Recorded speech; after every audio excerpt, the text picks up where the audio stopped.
YouTube channel. தினமும் இது மாதிரி யூஸ்ஃபுல்லான டிப்ஸ் தெரிஞ்சுக்கோனா என்னோட சேனலை சப்ஸ்கிரைப் பண்ணிக்கோங்க. நான் தான் உங்க ஸ்வாதி.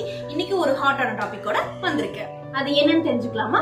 வாங்க வீடியோக்குள்ள போலாம். நீங்க தம்ப்நெயில்ல பார்த்த மாதிரி இப்ப இந்த ஒரு ட்ரிங்க் தான் நான் சம்மருக்கு யூஸ் பண்ணிட்டு இருக்கேன். அது எனக்கு ரொம்ப ரொம்ப ரொம்ப ஹெல்ப்ஃபுல்லா இருக்கு. என்னோட பாடியை ரொம்ப கூலிங்கா வச்சுக்குது. அந்த பொருள் என்னன்னு நீங்களும் தெரிஞ்சுக்கணுமா? அதுதான் பாதாம் பிசின். இது சில பேருக்கு தெரியாம இருக்கும், பல பேருக்கு தெரிஞ்சிருக்கும். தெரியாதவங்க தெரிஞ்சவங்களுக்கு சொல்லுங்க, தெரிஞ்சவங்க தெரியாதவங்களுக்கு ஷேர் பண்ணி விடுங்க. ஓகே, இப்போ இந்த பாதாம் பிசின்ல என்னென்ன ஹெல்த் பெனிஃபிட்ஸ் இருக்குன்னு ஃபர்ஸ்ட் பாத்திரலாம். இந்த பாதாம் பிசின்ல sodium, potassium, calcium, magnesium, iron இது மாதிரி நிறைய மினரல்ஸ் இருக்குது. அண்ட் இந்த பாதாம் பிசின் நம்ம பாடியில இருக்க HB ஹீமோகுளோபின் லெவலை மெயின்டைன் பண்றதுக்கு ரொம்பவும் யூஸ்ஃபுல்லா இருக்கு. அண்ட் சென்ட்ரல் நர்வஸ் சிஸ்டம் நம்மளோட நரம்பு மண்டலத்தையும் வலுப்படுத்துது. அண்ட் நம்மளோட இம்யூன் சிஸ்டத்தை பூஸ்ட் பண்ணி நிறைய டிசீசஸ்ல இருந்து நம்மள பிரிவென்ட் பண்ணுது. இதுல ஜிங்க் கண்டென்ட் ரொம்ப அதிகமா இருக்கனால மென்ஸோட டெஸ்டோஸ்டிரான் லெவலை இன்க்ரீஸ் பண்ணி அவங்களோட ஃபெர்டிலிட்டிலயும் ரொம்ப முக்கியமான ரோல் வகிக்குது.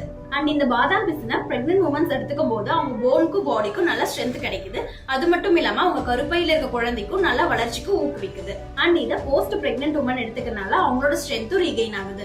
இது வரைக்கும் இந்த பாதாம் பிசினோட ஹெல்த் பெனிஃபிட்ஸ் பார்த்தோம். இதுக்கப்புறம் இதை நான் எதாவது கூட ஆட் பண்ணி எப்படி ட்ரிங்கா எடுத்துட்டு இருக்கேன் அப்படிங்கறத இதுக்கப்புறம் பார்க்கலாம்.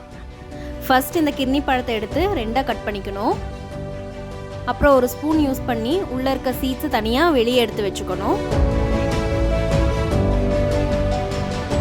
தென் அதை சின்ன சின்ன ஸ்லைஸாக கட் பண்ணி தோலையும் ரிமூவ் பண்ணிக்கலாம். தென் அதையும் குட்டி குட்டியாக கட் பண்ணணும். அப்புறம் அதை மிக்ஸி ஜாரில் போட்டு நல்லா அரைச்சி எடுத்துக்கலாம்.